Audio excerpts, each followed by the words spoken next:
दोस्तों, चाहे मर जाना, लेकिन औरतों को भूल कर भी ये 3 बातें कभी मत बताना, वरना आप हमेशा परेशान और गरीब बने रहेंगे। दोस्तों, इसका रहस्य क्या है? चलिए इसे समझते हैं एक कहानी के माध्यम से।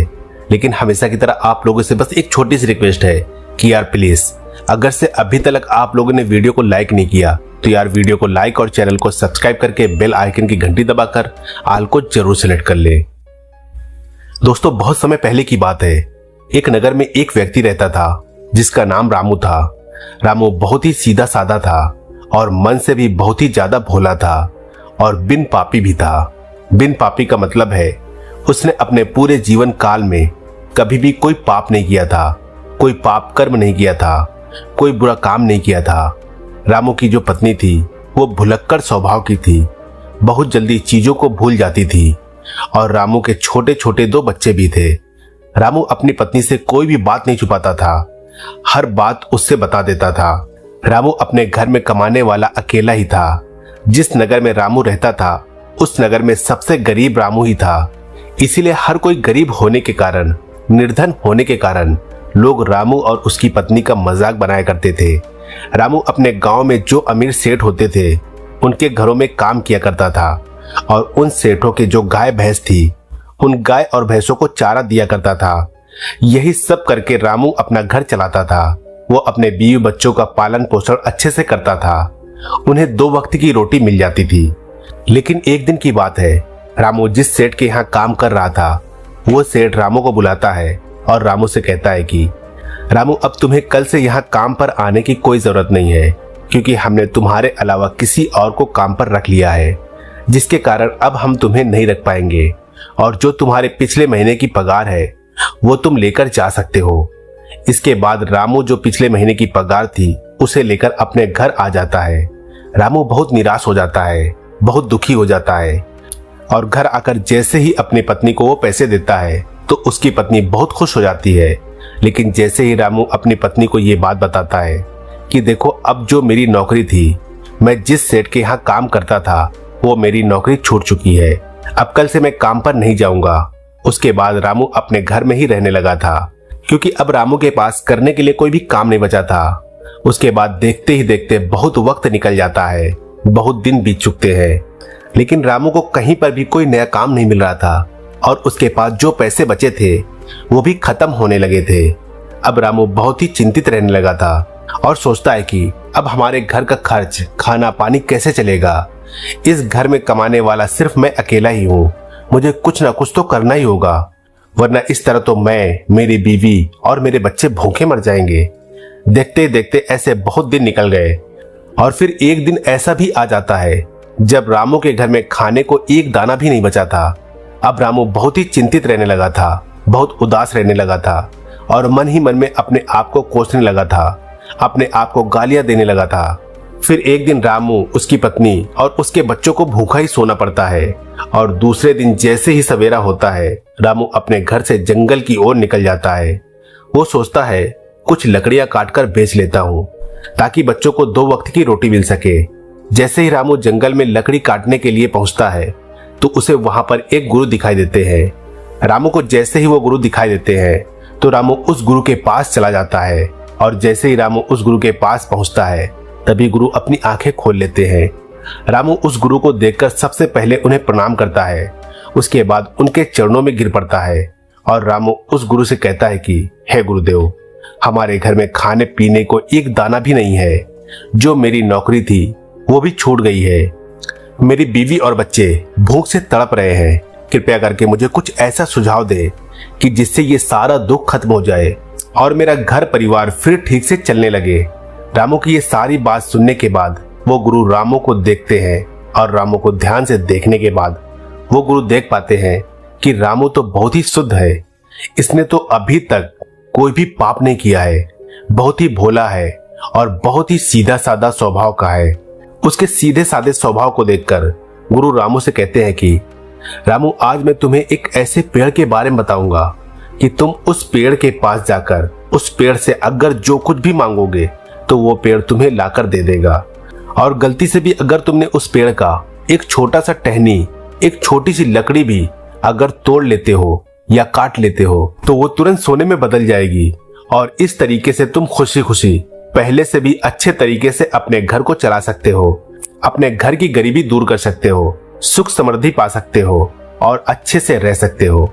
इतना कुछ बताने के बाद वो गुरु फिर रामू से कहते हैं कि सुनो रामू, अगर ये पेड़ वाली बात तुमने और किसी भी दूसरे आदमी को बताई, किसी भी अन्य पुरुष या महिला को तुमने ये बात बताई, तो वो पेड़ फिर तुम्हें दोबारा कुछ भी नहीं देगा, वो सब कुछ देना बंद कर देगा। रामू तो बहुत भोला था, सीधा साधा था। गुरु द्वारा बताए गए उस पेड़ के बारे में रामू उस पेड़ के पास पहुंच जाता है और पेड़ के नजदीक जाकर रामू को सबसे पहले अपने बीवी और बच्चों की याद आ गई। तो रामू सबसे पहले उस पेड़ से एक बोरी चावल मांगता है। जैसे ही रामू उस पेड़ से एक बोरी चावल मांगता है तो वैसे ही तुरंत उसी समय फटाक से एक बोरी चावल रामू के सामने प्रकट हो जाता है, यानी आ जाता है। उसके बाद रामू उस एक बोरी चावल को अपने घर ले जाता है और अपने भूखे बीवी और बच्चों को चावल खिलाता है और फिर वो लोग भर पेट भोजन करते हैं। उस दिन रामू अपनी पत्नी से ये बात नहीं बताता, ये राज नहीं खोलता कि उसने ये चावल की बोरी कहां से लाई। परंतु जैसे ही दूसरे दिन रामू वापस से उस पेड़ के पास जाता है तो रामू उस पेड़ से 5 सोने की मुद्राएं मांगता है और जैसे ही रामू उस पेड़ से 5 सोने की मुद्राएं मांगता है तो वो पेड़ फटाक से रामू के हाथों में 5 सोने की मुद्राएं रख देता है। तब रामू 5 सोने के चमचमाते सिक्के अपने हाथों में देखकर बहुत खुश हो जाता है, बहुत ही ज्यादा प्रसन्न हो जाता है। उसकी आंखें चमकने लगती हैं और बहुत ही खुश होकर वो अपने घर की ओर आ जाता है। घर आकर वो अपनी पत्नी को वो 5 सोने के सिक्के देता है, वो मुद्राएं देता है। तब वो सोने की मुद्राएं पाकर उसकी पत्नी बहुत खुश हो जाती है, बहुत प्रसन्न हो जाती है। उसका मन मानो नाच उठता है। उसके बाद रामू अपनी पत्नी को सारी बात बता देता है, जो बताने के लिए उस गुरु ने मना किया था।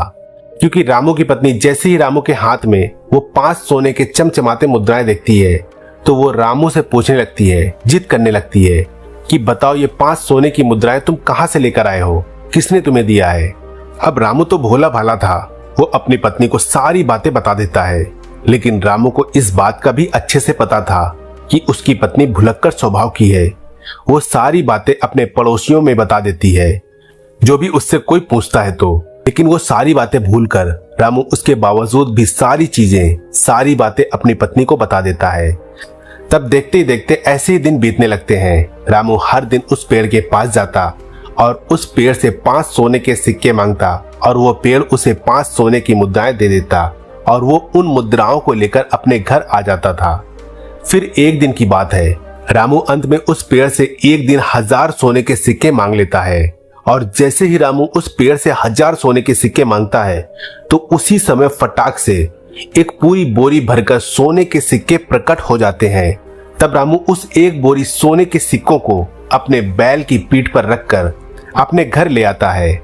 उन सोने की मुद्राओं को पाकर और उस गुरु का आशीर्वाद पाकर रामू देखते ही देखते बहुत धनवान हो जाता है, बहुत अमीर हो जाता है, बहुत खुश हो जाता है। अब रामू के पास बहुत सारा धन हो गया था। रामू जिस सेठ के यहाँ नौकरी करता था, जिस सेठ ने रामू को नौकरी से निकाला था, उस सेठ से भी ज्यादा तरक्की रामू कर लेता है। अब उससे भी ज्यादा धनवान हो चुका था। ये सब देखकर रामू के सारे गांव वाले, सारे अड़ोसी पड़ोसी एकदम दंग रह जाते हैं और वो सब सोचने लगते हैं कि इतना भोला भाला ये रामू, इतना सीधा साधा छोटा सा काम करने वाला ये रामू इतना धनवान कैसे हो रहा है, इसके पास इतना धन कहां से आ रहा है। उसके सारे अगल बगल के लोग, अड़ोसी पड़ोसी, गांव वाले उससे अब सब जलने लगे थे, उससे ईर्ष्या करने लगे थे। रामू से कोई भी जब ये प्रश्न पूछता कि तुम इतना धनवान इतनी जल्दी कैसे हो रहे हो, तो रामू किसी को भी सच नहीं बताता था। क्योंकि रामू को ये बात याद थी कि उस गुरु ने रामू को ये पेड़ वाली बात किसी को बताने से मना किया था। परंतु वो गांव वाले, वो अड़ोसी पड़ोसी भी बहुत चतुर थे। वो रामू को छोड़कर ये बात रामू की पत्नी से पूछने लगे। आप लोगों को तो पता ही है कि जो रामू की पत्नी थी वो बहुत ही भुलक्कड़ स्वभाव की थी, उसके मन में कोई भी बात नहीं छिपती थी। तब रामू की पत्नी सारी बातें उन पड़ोसियों को बता देती है कि आखिर मेरा पति कहां से ये धन लाता है। तब दूसरे दिन जैसे ही रामू उस पेड़ के पास पहुंचता है, फिर से धन लेने के लिए उस पेड़ के पास जाता है, तो वो पेड़ रामू को धन नहीं देता, वो पेड़ रामू को कुछ भी नहीं देता। इसके बाद रामू बहुत कोशिश करता है, बहुत बार मांगने की कोशिश करता है, लेकिन रामू को कुछ भी नहीं मिलता। तब रामू फिर से अपने घर वापस आ जाता है और इस चीज के बारे में, इस घटना के बारे में वो बहुत ज्यादा नहीं सोचता। लेकिन रामू दूसरे दिन फिर उस पेड़ के पास आता है और उस दिन भी रामू कई घंटों तक उस पेड़ से मांगता रहता है, लेकिन उसे उस पेड़ से कुछ भी प्राप्त नहीं होता। फिर रामू बहुत निराश हो जाता है, बहुत उदास हो जाता है। वो अपने घर आ जाता है। घर आकर रामू अपनी पत्नी से कहता है कि हे भगवान, आज मैं उस पेड़ के पास से आया हूँ और जब मैंने उस पेड़ से धन मांगा तो पेड़ ने मुझे कुछ नहीं दिया। मैंने दोबारा मांगा, मैंने फिर तिबारा मांगा। ऐसे ही मैंने घंटों तक प्रार्थना करता रहा, मांगता रहा, लेकिन उस पेड़ ने मुझे एक ढेला भी नहीं दिया। तुमने कहीं वो पेड़ वाली बात किसी को बता तो नहीं दी? तब रामू की पत्नी रामू से कहती है कि कुछ गांव और आस पड़ोस के लोग आए थे। वो लोग हमसे पूछ रहे थे कि तुम्हारे पति इतनी जल्दी इतने धनवान कैसे बन गए। तब मैंने सब कुछ सच सच बता दिया था। रामू अपनी पत्नी के मुंह से ये बात सुनकर वो समझ जाता है कि हो ना हो ये सारा का सारा खेल, ये सारी करतूतें मेरी पत्नी ने की है। उसके बाद रामू अपनी पत्नी को बहुत गुस्सा करता है। अब वैसे ही दिन बीतने लगते हैं। कई दिन, कई महीने बीत जाते हैं। रामू के पास जो धन था वो सारा धन खर्च हो जाता है और देखते ही देखते रामू फिर से अमीरी से गरीबी की ओर बढ़ने लगता है, राजा से रंक बनने लगता है। देखते ही देखते कुछ ही दिनों में रामू की वही स्थिति हो जाती है। उसके वही दिन वापस से आ जाते हैं कि रामू के घर में खाने को एक दाना तक नहीं बचता। फिर से वो रात भी आ जाती है जब रामू, उसकी पत्नी और उसके बच्चे भूखे सोते हैं। अब रामू अपनी पत्नी को कोसने लगता है, उस पर गुस्सा दिखाने लगता है और उससे कहता है कि ये सारी तुम्हारी करतूतें हैं, ये सब कुछ तुम्हारे कारण हो रहा है। अगर मैं तुम्हें नहीं बताता तो आज हमें ये दिन नहीं देखना पड़ता, लेकिन अब कर भी क्या सकता हूँ, अब तो बहुत देर हो चुकी है। रामू अब बहुत परेशान रहने लगा था। उसे कुछ समझ नहीं आ रहा था कि अब वो क्या करे। तब एक दिन फिर से रामू उसी गुरु को ढूंढने के लिए वापस जंगल की ओर निकल जाता है, लेकिन बहुत खोजने पर भी रामू को वो गुरु दोबारा नहीं नजर आते। रामू गुरु को ढूंढते ढूंढते कई घंटे बिता देता है। फिर वो थक कर एक पेड़ के नीचे लेट जाता है। रामू बहुत थक चुका था, इसी वजह से उसे लेटते ही नींद आ जाती है और वो वहीं लेटे लेटे सो जाता है। जब रामू सो रहा होता है तब वही गुरु उसके पास आते हैं और कहते हैं कि बच्चा उठो, देखो रात करीब आ चुकी है, क्या तुम अपने घर नहीं जाओगे? रामू जब उस गुरु को देखता है तो वो बहुत खुश हो जाता है और उनके चरणों में गिरकर रोने लगता है, बिलखने लगता है, गिड़गिड़ाने लगता है और कहता है कि हे गुरुदेव, आखिर मुझसे ऐसी क्या भूल हो गई जिसकी वजह से आप मुझसे नाराज हो गए, आप मुझसे रूठ गए हो। आप तो मेरे दाता हो, आप ही तो मेरे विधाता हो। हे गुरुदेव, आप मेरी भूल को माफ करें, जो गलती मुझसे हुई है मुझे क्षमा करें, क्योंकि गुरुदेव मेरी एक भूल के कारण आज मेरे बच्चे फिर से भूखे सो रहे हैं। हे गुरुदेव, आप मेरी सहायता करें। वो गुरु रामू की ओर देखते हैं और कहते हैं कि रामू, अगर तुम इतनी विनती कर रहे हो तो मैं तुम्हें क्षमा करता हूँ, मैं तुम्हें माफ करता हूँ, लेकिन आज मेरी बात को ध्यान से सुनो। आज मैं जो तुम्हें बताने जा रहा हूँ उसे ध्यान से सुनना। और मेरी बात यह है कि कभी भी जीवन में ये 3 बातें हर पुरुष को भूलकर भी अपनी पत्नियों को नहीं बताना चाहिए। जो मनुष्य अपनी पत्नी को ये 3 बातें बता देता है वो पुरुष अपने जीवन में हमेशा दुखी रहता है, चिंतित रहता है और सदा के लिए वो गरीब रहता है। उसके बाद वो गुरु कहते हैं कि रामू, अगर इन 3 बातों को तुम आज से ही अपने जीवन में उतार लोगे, इन 3 बातों को तुम आज से ही अमल करने लगोगे तो तुम फिर से अमीर हो जाओगे। तुम्हारी गरीबी, तुम्हारा ये दुख हमेशा के लिए चला जाएगा और फिर से तुम्हारे पास ठीक उसी तरह धन हो जाएगा जिस प्रकार तुम्हारे पास पहले था। वो गुरु रामू को पहली बात बताते हुए कहते हैं कि कभी भी अपनी पत्नी को अपनी कमाई का जरिया नहीं बताना चाहिए। ये सारी बातें छिपा कर रखना चाहिए, क्योंकि अगर आप एक स्त्री को, चाहे वो आपकी पत्नी ही क्यों ना हो, अपनी कमाई का जरिया बता देते हैं और अपनी कमाई के बारे में बता देते हैं तो वो कमाए हुए धन को सबको बता देती है। साथ ही आपकी कमाई के जरिए के बारे में भी वो सबको बता देती है, अड़ोसी पड़ोसी को बता देती है, आस पड़ोस के लोगों को बता देती है और उसकी तारीफ हो, उसका नाम हो, इस चक्कर में वो और बढ़ा चढ़ाकर लोगों को बता देती है और जिसमें मान हानि एक पुरुष की होती है। जिस प्रकार से रामू की पत्नी ने उसकी कमाई का जरिया गांव वालों को बता दिया था, ठीक उसी प्रकार इसीलिए किसी भी पुरुष को अपनी कमाई का जरिया, अपनी कमाई के स्रोत के बारे में कभी भी अपनी औरत को नहीं बताना चाहिए। दूसरी बात यह है कि कभी भी किसी भी पुरुष को अपनी कमजोरी, उसकी कमजोरी क्या है, किसी भी पुरुष को अपनी पत्नी को अपनी कमजोरी के बारे में नहीं बताना चाहिए। क्योंकि जो पुरुष अपनी पत्नी को अपनी कमजोरी बता देता है तो वो पुरुष खुद को मुसीबत में डाल लेता है, वो खुद फंस जाता है।